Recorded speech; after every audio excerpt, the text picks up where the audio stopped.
Welcome to Atypical, an offbeat take on news in the addiction recovery field.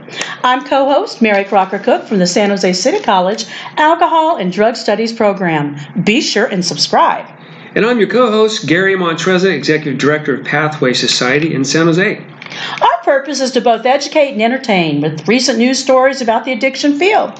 We've set up a podcast in sections that include drugs, news, an ethics challenge, and prevention. In fact, let me start off with our first section. Why would you use that to get high, Gary? It's because I read the news. You did. That's why. Well, that's a good reason to get high. But instead, we're going to talk about a substance called Purple Drank. Purple. Is this a band? I know. Purple Drank, also known as lean, is a mixture of prescription cold medicine with a soda drink like Sprite or Mountain Dew, plus ice and Jolly Rancher candies. Shaken or stirred? Often added to add color and taste. Oh. The purplish hue of Purple Drank comes from the dyes in the cough syrup. This cold medication is one that contains promethazine. It's sort of an antihistamine and codeine. I'm sorry you were stuttering for a minute. I'm sorry, it just has done that way. Huh? These ingredients combined make a purple liquid that's sipped until euphoria and dissociation from one's body occurs. Oh, and this lasts for about 3 to 6 hours. Okay? So, actually, among rappers and football players, there's been a number of arrests and deaths related to this drug combination. Football players? Yes, indeed. And rappers. Most famously, rapper Lil Wayne talks and raps about the use of this drink, as does the group 3-6 Mafia. Is it possible that the tattoos on his face are a result of him using that at the same time? He was probably dissociated at the time. We don't know. At least 3 hip-hop rappers or producers have died, including DJ Screw and musician Big Hawk, both from Houston. And then in 2005, Jamarcus Russell, quarterback who had been released from the Oakland Raiders because he was reportedly drowsy and weak too often, was arrested after being found with codeine-based cough syrup. No kidding. And then in 2006, Terrence Kyle, from the San Diego Chargers, was arrested for trying to send a shipment of cough syrup to a friend. He was cut from the team and then died in a car accident 2 years later after he left a 4th of July party. News reports stated his friends tried to talk him out of driving, but he took off anyway. And then finally we had Johnny Jolly of the Green Bay Packers, arrested in Houston in 2008 after a traffic stop for loud music. Police found codeine. Yeah, police found codeine in his car and discarded styrofoam cups, the preferred container for Purple Drank. That is not eco-friendly. It just reminds eco-friendly. I know they're really worried about that. Remind me of something else. So next show, we have to come up with our rap names. You have got to get a rap name. I need a rap name. You already kind of have it, MC. I call it MC squared. Yeah, there it is, MC squared. Mary Crocker-Cook, MC squared. Yeah. Well, I'll tell you, it is possible then to overdose on codeine when abusing Purple Drank. So, we need to think about it because, what starts off as a good time, actually, according to some of our rappers and athletes, can actually do you in. So anyway, jeez. I thought I'd share that with you in case you were thinking of running out and getting some, cough medicine and Jolly Ranchers. I got it. Yeah, okay. Jolly Ranchers. I'm not even sure how to touch. That's one of the strangest ones I've heard. Isn't that weird? Yeah, that's completely bizarre. Okay. All right. Well, on to what are we in? We're shifting over. Yeah, now we're going to shift to news and addiction with a focus on it says opioid treatment. But I got one for us. Okay. And it kind of does involve an opioid, in fact, in the story. But this is something. This is a news flash. You heard it here first in the beautiful studios of our closet. Atypical podcast. Move that mop out of the way. I agree with Justice Thomas. Oh, no, Can really? you imagine? Woo, what am Gary, I possibly agreeing with him about? What could you possibly agree with Justice? Justice? This just happened last week on Wednesday. The Supreme Court ruled unanimously. All of them agree. Wow. So this must be some kind of a big deal to limit the state's power in seizing assets and fines. And you're thinking about, well, what do you mean? Well, let's say you're driving along in your car, which is... they wouldn't want to seize. In law enforcement, we would call that car a target.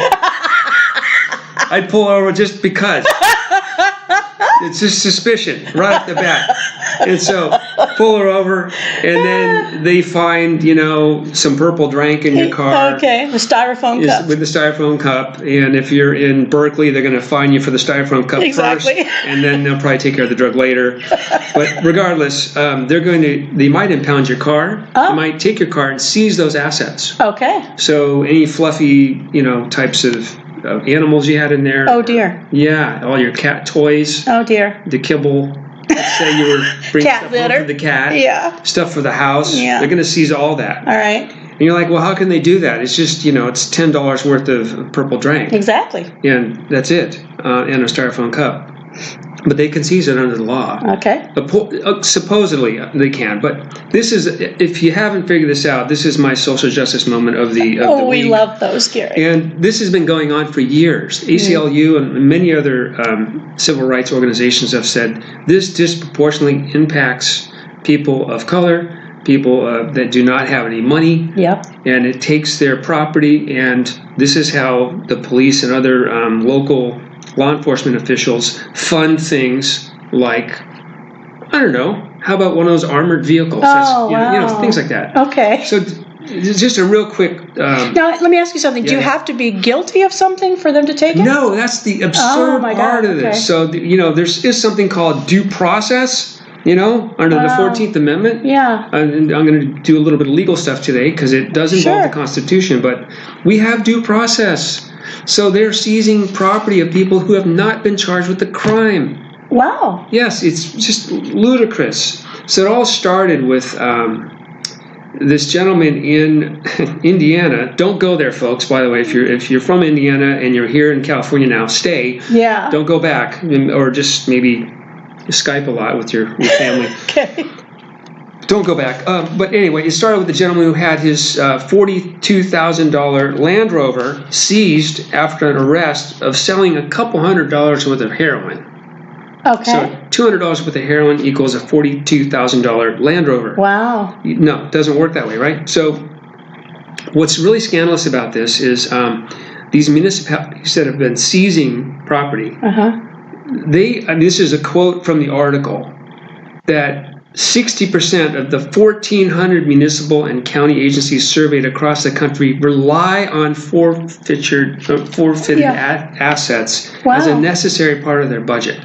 Wow. Yes, as a necessary part of the budget. So on the backs of folks that really might not have much, that's a serious ethical problem. It's a serious ethical problem. Yeah. And so the arguments, as you might imagine, were rather ridiculous.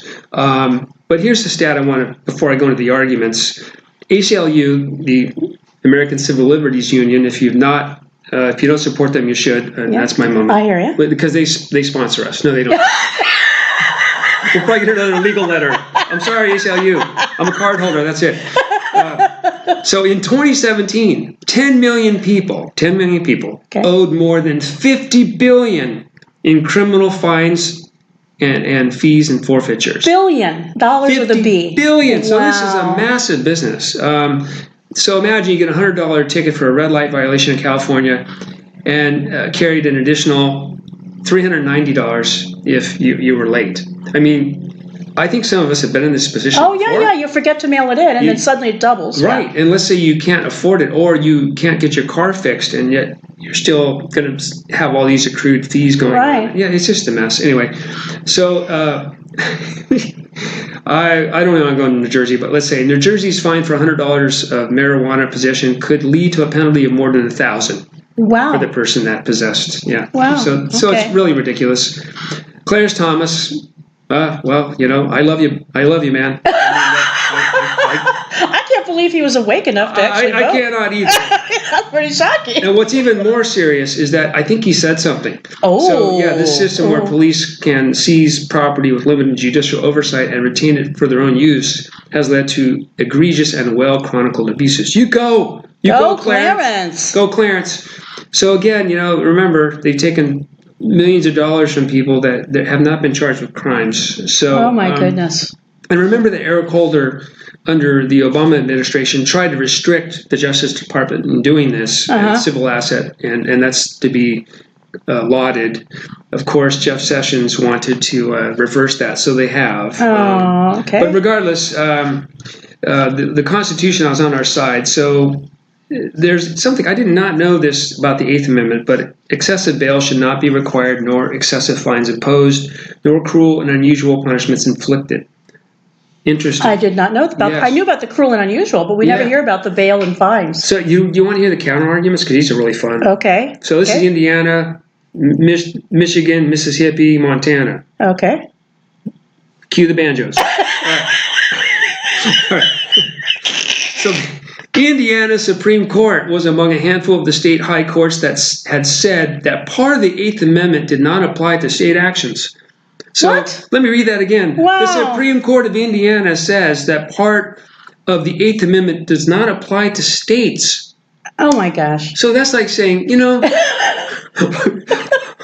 part of that, that due process thing, that doesn't fly here in California. That First Amendment, that doesn't really apply at this state. Can you imagine that? That's ridiculous. Of course, they're going to lose. No wonder it's unanimous at the Supreme Court. Yeah. So Indiana hired a law firm also to get this guy that lost his vehicle, his Range Rover. Yeah, his Range Rover. When he okay, let me slow down. They hired a private law firm to file a lawsuit against this guy to forfeit the car under a state law that allows seizure of vehicles to be used in violation of criminal statute. So, in other words, he wasn't going to give up the car. They hired a law firm to go after the car. That's what started this whole thing anyway. Wow. And it's really about proportionality. So the guy had $200 worth of heroin and $42,000. It just doesn't make sense outrageous. in anyone's world. But what was really startling is the extra-constitutional, I call it, position of the Indiana Supreme Court, who held that these excessive fines were fine and that, like I said, part of the Constitution doesn't really apply to the sovereign state within our federal system. Wow. Yeah, it's really mindless. So where else can I go with this? It's stunning, isn't it? It is stunning, and and I think the part that's really scary is how much, like you're saying, they actually put it in their budget. Yeah. And so, what immediately came to mind for me is, again, the ethics of now they're obligated to find ways to seize property target people because they have to pay for shit, right? So, wow. Well, good for Clarence and the gang. And I just have a feeling. Good for them. I just have a feeling, and this is my moment, and I'll end with this. I just have a sense that if there is some dominant culture male in a very nice vehicle that got caught with a little bit of marijuana or something, or even a small amount of heroin or whatever, I doubt they're going to be taking the person's Ferrari. Oh, I see what you're saying. I just seriously doubt it. Yeah, you're sort of hinting at a two-tiered. It's a two-tiered system. Yeah, folks. system. You're right. And so I'm really gratified and grateful that finally this has been cleaned up at the Supreme Court level, at the federal level, and says, no, you can't violate people's rights anymore like this. Particularly when you're not even charged with a crime. That's outrageous. Yeah, that's pretty bad. Yeah. I mean, I could see it, I suppose, if whatever the property was being used as part of the crime. Sure. You're right. But that's just, yeah. And I think you're right. It's true. Maybe that's why people haven't known about this. It's because it doesn't happen as much, sort of to the white folks. I can guarantee it doesn't. Yeah, so. Yeah. Well, I can't guarantee. Well, how's that, Gary? That's a whole different story. The officers right after. But, okay, well, good for them. That's good news. That is some good news there. Here we go. Okay. Is that the end of the story? That's the story. That's the big story today. All right. Well, that's all right, Gary. That's pretty robust. Sure. All right. It's time for our favorite ethics challenge. Addiction counselors acting badly. If you're an addiction counselor, you can get out your CCAP ethics codes and follow along. And we'll have a link on our atypical.podbean.com link. Okay, Gary, I'm going to read this story. It's kind of interesting. It's called The Booming Addiction Business.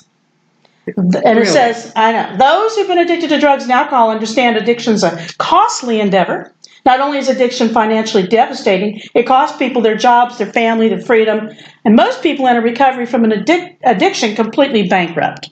Okay, spiritually, mentally, emotionally, financially. That's because they were caught with drugs in their car and they took all their they got seized by the government. Damn it. Okay.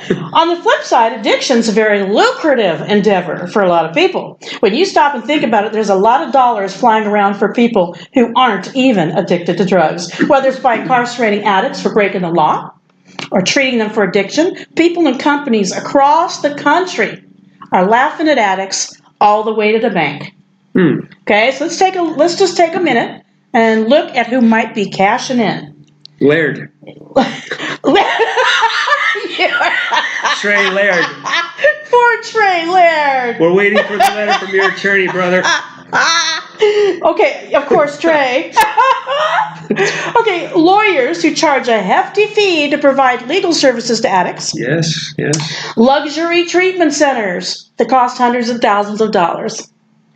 Bail bondsmen who help get addicts out of the jail. Oh, man. Okay?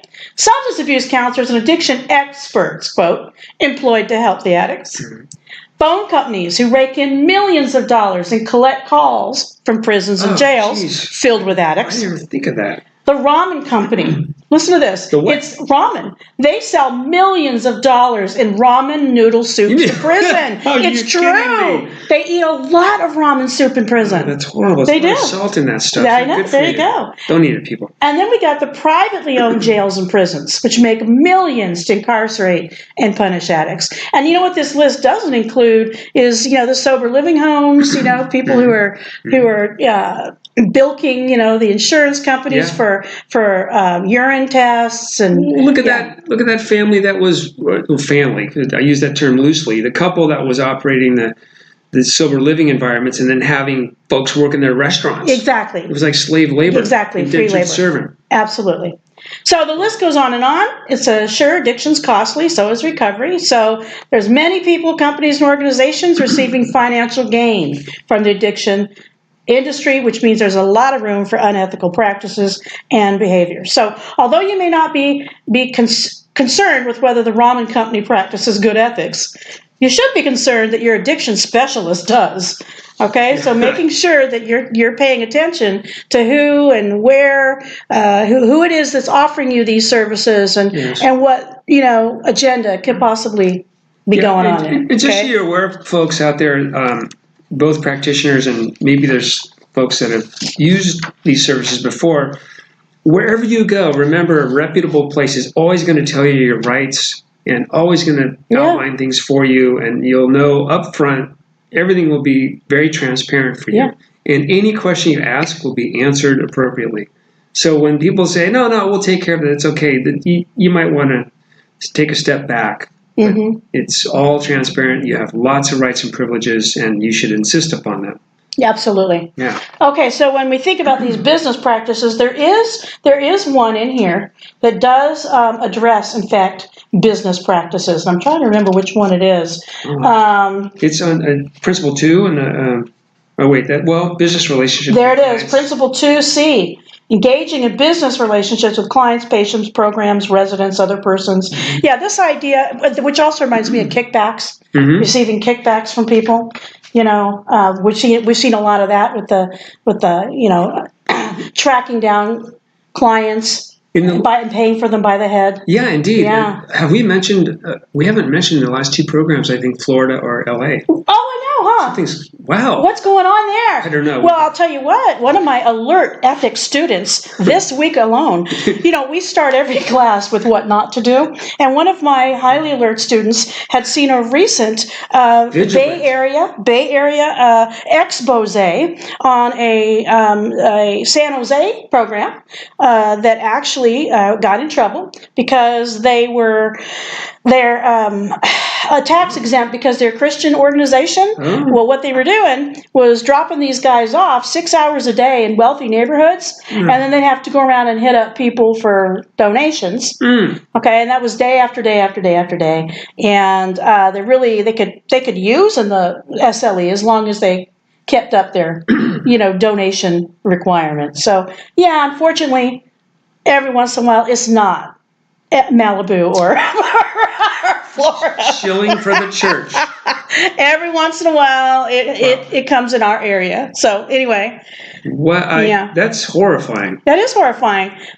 But I'm really excited because, my students are now so trained to notice ethic violations. Like ethic warriors. They're just completely... They hunt them down. That is awesome. Yeah, I know. It was a church. Well, it was a program, a sober living home, but they were filed under church status. And they called it, what did they call it? Something like, spiritual donations or something like that. Uh-huh. Yeah. That happened to be green. Yeah, so they said they're making in about like $240,000 a month from the donations, and the guys got like 10% to live on, and then they paid for the rest of the program. Yeah. Did you have to work in any restaurants or anything like that? No, just you had to work. You had to work, hitting people up for money, going door to door. They ate ramen, I bet. And they probably ate ramen. That's horrible. It just makes me sick. Actually, that's true about the ramen. In fact, that's one of the things that people will talk about, which is once they get out, they will never again have a ramen noodle soup in their life. Yeah. Make sure we don't serve ramen. We have really healthful, wholesome food. Good for you. Yeah, it's really, really good. So are we there with interesting articles for the next section? Okay. About prevention. Prevention, yay. This one I love. I love this. It's not a new idea, but I love this article. So Finding Hope, this is a grant that's been given to this group in Treasure Valley, which is in Idaho, I believe. Okay. Recovery coaches. Oh, all right. Yeah, to help people, patients with drug overdoses. So again, this is in Idaho, which, who would think a place like Idaho would be, kind of innovating. Cutting edge. Cutting edge, I love it. But these recovery coaches are trained individuals, but immediately upon someone having an OD episode and they're in the emergency room, one of those recovery coaches is sent right there. Wow. And so they're really well versed in treatment programs in the Valley. They know how to kind of come up with options for people if they're open to that, But really what I'm suggesting is there's a connection that's formed when they're there. And can you imagine being someone who ODs, maybe no one knows about it, and then there's someone there for you you don't even know, there for you? Wow. I just thought this was kind of cool. So this outfit, Recovery United, apparently they have a lot of addiction recovery centers across the state, but they received this grant to go ahead and do this intervention program to kind of, if nothing else, to save lives. As the CDC points out, 100 Americans die every day. It's probably higher now since the article came out, from an opioid overdose. So anyway, the goal is to kind of really decrease that number, and they want to focus on people going forward, in their life. And so I liked this part as well. There's no shame. It's not to put anyone down. It's not a moral failing.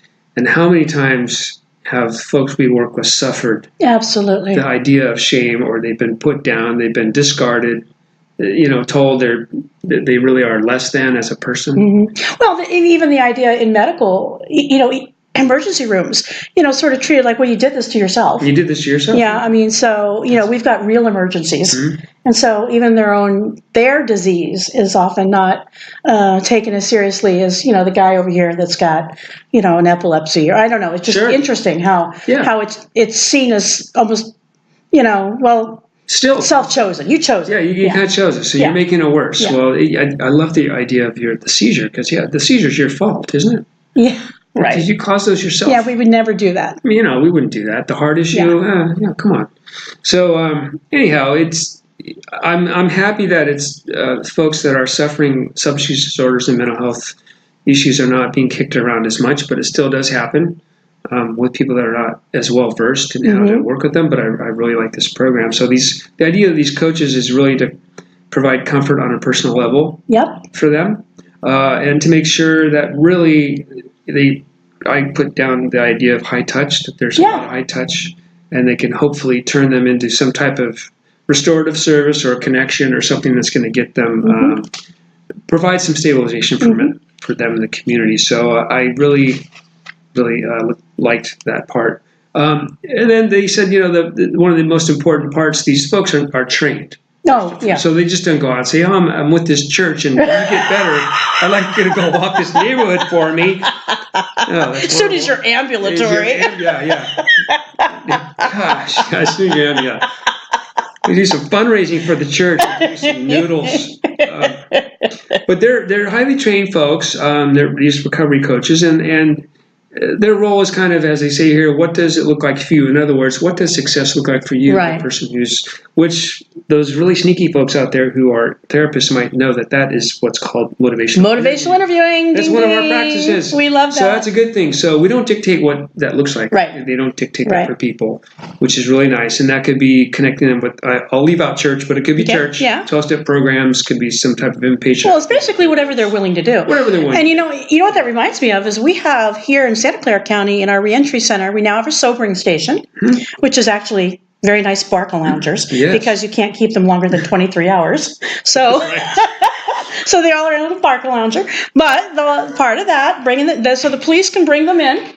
And they can be there and detox, do what they have to do. And the people there, then they have an opportunity to talk about what do you want to do next. So it's kind of the same idea. Instead of going to the emergency room, they're there in the sobering station. Otherwise known as the barca lounger. I'll probably call something else too, but I'm not going to say that on the air. So, but the really cool thing is that's wonderful. We know they're safe. Yep. That's number one. 2, they can have some type of service linkage. 3, they can really go deep and maybe get some help and become stabilized, But the goal is, really keep people safe ultimately. And this will not surprise anyone.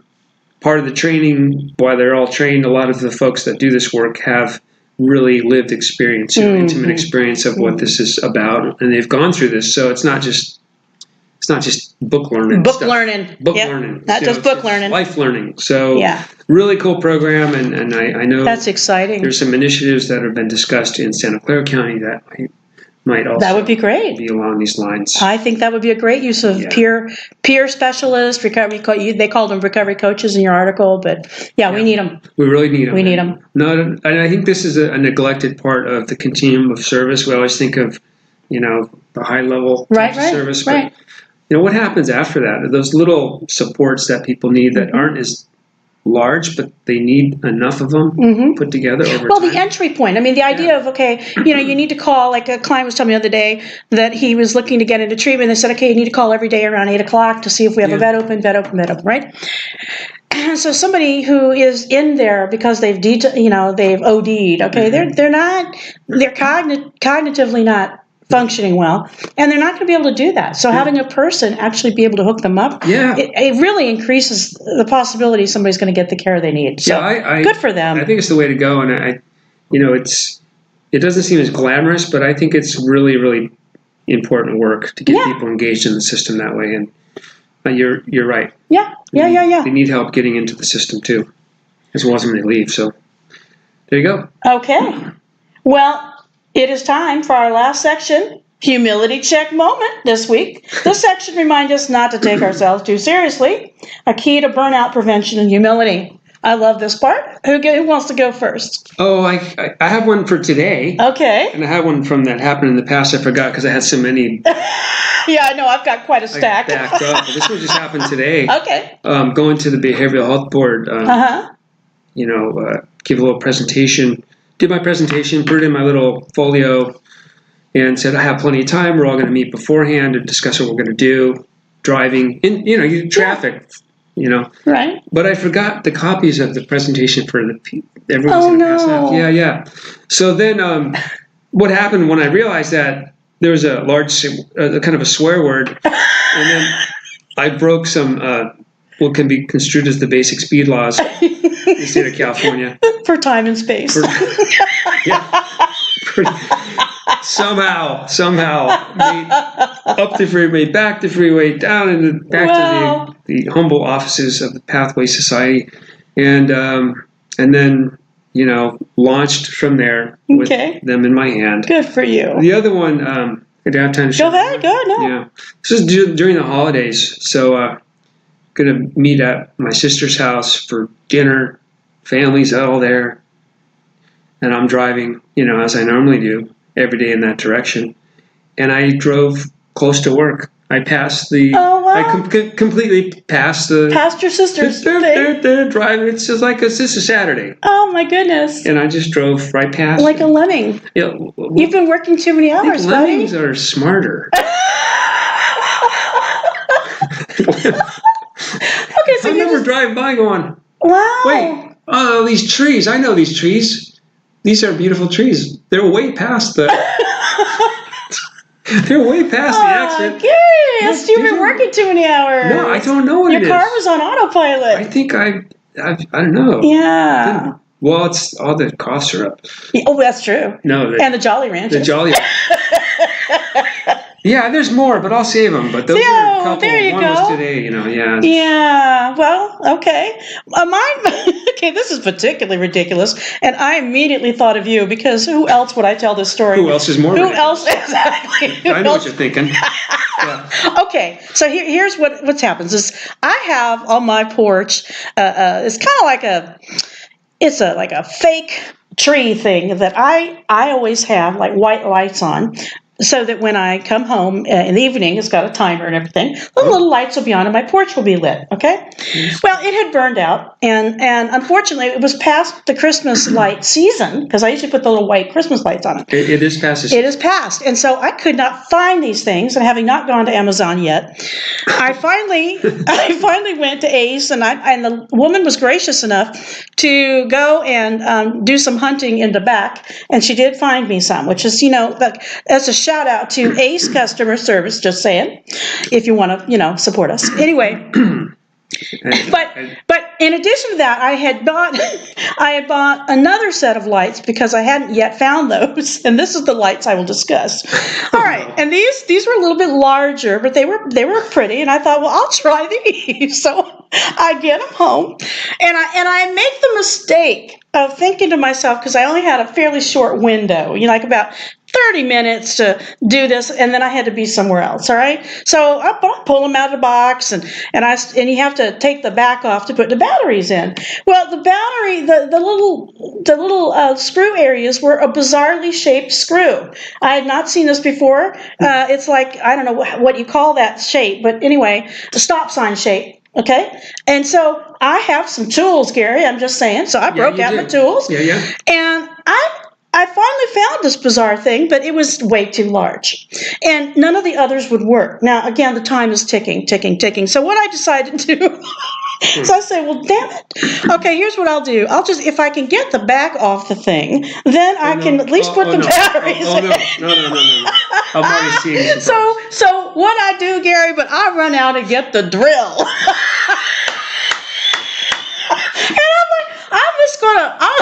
I'm gonna drill the sides of this thing so I can then pop the back off. And I'm gonna wait till my cats are watching. Batteries in it.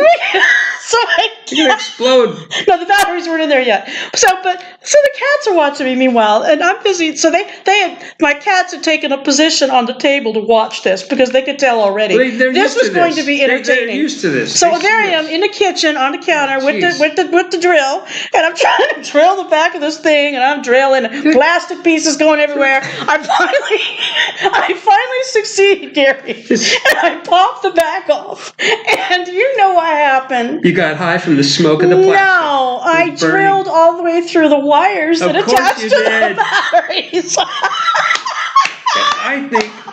Here's what I really believe. And at this point, of course, time was up and I had to leave. So I had to leave the plastic pieces and all kinds of shit all over the kitchen because I had to go where I had to go next. We don't have a beeper. I'm sorry. Gary was really sad. My cats just look at me. Oh my God, it was awful. But I knew when I did it that this is exactly the kind of story I would say for you. I appreciate you sharing the story. I think because you have tools, you feel hard to use them. But you don't have to use them for things like that because there's a way that the back's supposed to come off that doesn't require a drill. I mean, I can tell you that right now. Well, I'm just saying I didn't have a little screw thing that would fit. Sure. I tried prying it with a knife. I didn't get anywhere with that. And then I tried with a screwdriver. I tried prying it back off. Trust me, I tried. The drill was the last resort. I'm surprised you didn't say hammer. But so then Well, I did in fact try with the screwdriver and a hammer, but I still couldn't get it right. So anyway, but at what point did you say, maybe you should come back later and work on this thing? It never occurred Your to first me. time, let me grab a drill. I was on a roll. You kept escalating. Because it became me against it. Yeah. So anyway, I wanted to throw the whole thing in the trash when I got home. And I didn't. Thank God, I only spent $10 on the lights. And but anyway, that is a moment in my world where I start to run amok. Like I get determined to do something. You start to, or you weren't. I mean, you already there. I lost it. I did. And I think this is a psychological study for this program. I think. You know what it is?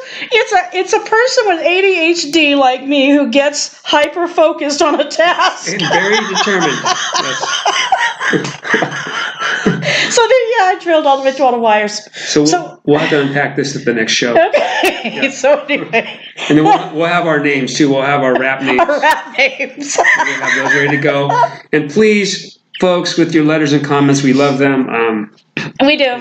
Except, be nice. Yeah. Okay. And we'll look forward to seeing you next episode of Atypical. Take care. Okay. Bye-bye.